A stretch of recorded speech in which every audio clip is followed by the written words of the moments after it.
No matter how many monsters we killed, there's always going to be another one around the corner. Exactly.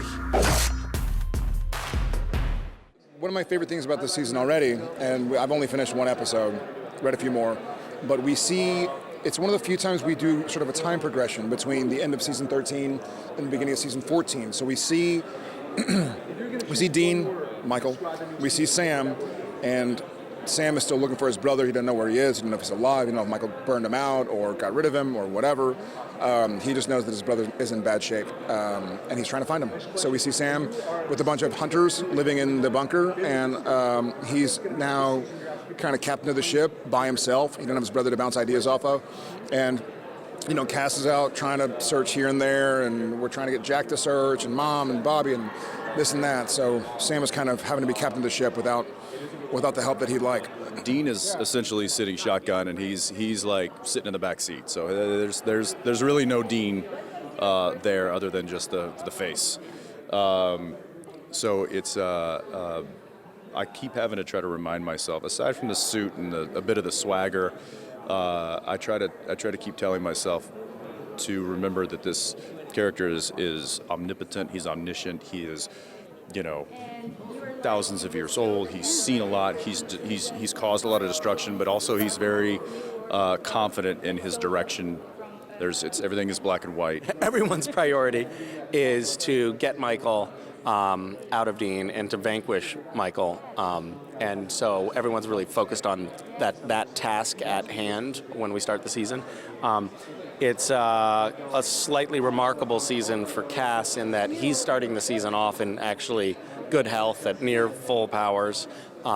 He runs into trouble pretty quickly in his pursuit of Dean, trying to get Dean back, and then he goes on to help Jack deal with losing his powers. From Sam's point of view, he wants to find his brother, and he's not quite sure when he finds his brother what that's going to look like. From Dean's point of view, he's stuck in this, in his arch enemy's body. When he will come out, he feels a little guilty about some of the things he's done. The story with Jack will be big this year. Jack has lost his powers. What's that like for him? He has a big arc this year. Well, you've got a Sam who, has relied on Dean his whole life. You know what I mean? He's dealt with Dean being gone before when, Dean was, kind of off with Crowley and Solus and things like that. But that was not a particularly malicious thing.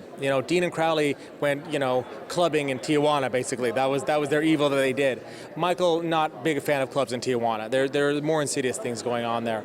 So it's a matter of, and Sam knows that. He knows his brother's in trouble. He knows even if this goes well and they get a chance to kill Michael, Dean could die as well. So there's a lot more kind of writing on it than there ever has been before. It's challenging for a number of reasons. One, I've been playing the same character for so long. But not just that, I've been playing the same character in this environment for so long. So to step back into that same environment that just kind of, permeates Dean, and then to play something totally different was a little challenging. Having Dean not be Dean for one episode is fun, and 2 episodes is kind of fun, and 3 episodes you're like, where's Dean? That's a character I love, I miss. I think we're living in a world where even when Dean is back, we'll be exploring some things that happened while he was Michael and flashbacks and things like that. So you'll see Dean as Michael, I think, more than people think. At least for a good while, Cass is going to be, possessed of his capacities and able to, maybe go back to a little bit of an earlier version of Cass where he was, powerful and competent. I'm sort of blissfully not a writer. We have an amazingly talented writing crew and producing crew. So I would love to do something fun for the 300th episode. I don't know what's being planned, if it's going to be possible. But I would certainly love to go off the rails a little bit. I mean, I think you want to do something that honors where the show is, but doesn't make it all about that. You know what I mean? The last thing you want to do is have, Jensen holding a placard that says 300 as he walks around, very proud of himself, although he should be very proud of himself.